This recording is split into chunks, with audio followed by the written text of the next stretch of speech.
Bu sezonu Çandarlı Halil Paşa'nın idamıyla son bulacak Mehmet Fetihler Sultanı, yeni sezon öncesinde kadrosunu ünlü oyuncu Gürkan Uygun ile güçlendirdi.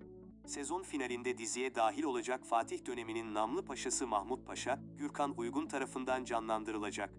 Osmanlı tarihinde Vezir-i Azamlık görevine dek yükselen ilk Yeniçeri Ocağı mensubu olan Mahmut Paşa tarihte kimdir sorusuna ise bu videomuzda kısaca yanıt verelim.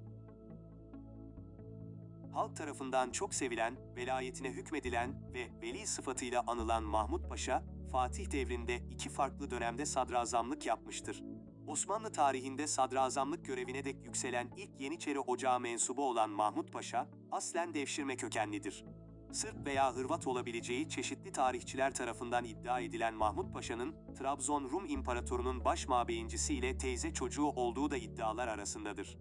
Devşirildikten sonra Edirne Sarayı'nda eğitim alan Mahmut Paşa, Yeniçeri subayı olarak askerlikle uğraşıp Ocakağlığı rütbesi kazanmış ve İstanbul'un fethi sırasında Anadolu Beylerbeyi İshak Paşa komutasında Edirne Kapı bölgesinden Yedikule'ye uzanan kesimde görev alarak kuşatmaya katılmıştır. Bu kuşatmada gösterdiği yararlılık ve askeri başarılar ile öne çıkan Mahmut Paşa, İstanbul'un fethinden sonra Rumeli Beylerbeyliği görevine getirilmiş ve 1. Sadrazamlığı döneminde de bu görevine devam etmiştir. Bazı tarihçiler Fatih Sultan Mehmet'in tecrübeli sadrazam Çandarlı Halil Paşa'yı idam ettirip yerine Veli Mahmud Paşa'yı sadrazam yaptığını bildirirlerken, genel kabul gören görüş ise 1453'te Çandarlı Halil Paşa'nın idamından sonra Zağnos Mehmet Paşa'nın sadrazamlığa getirildiği ve ancak onun 1456 yılında Belgrad Muharebesi'ndeki başarısızlığı dolayısıyla görevden azledilmesiyle 1456'da ikinci vezir olan Mahmud Paşa'nın sadrazam olduğu yönündedir. 1. Sadrazamlık görevinden 1466 yılında ayrıldıktan sonra, 1472'de tekrar sadrazam olan Mahmut Paşa, baskın görüşe göre, 1474 yılında eşi ile Şehzade Mustafa arasındaki dedikodular neticesi Şehzade Mustafa'nın zehirlenmesinden sorumlu tutularak Fatih tarafından idam ettirilmiştir.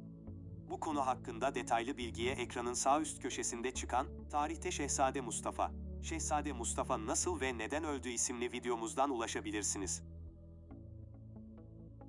Son olarak belirtelim ki, İstanbul'un fethinden sonra Fatih Sultan Mehmet Han, paşalarından birer bölgeyi seçip imar etmelerini istemiş ve böylece klasik İstanbul'un tarihi 13 semti hayat bulmuştur.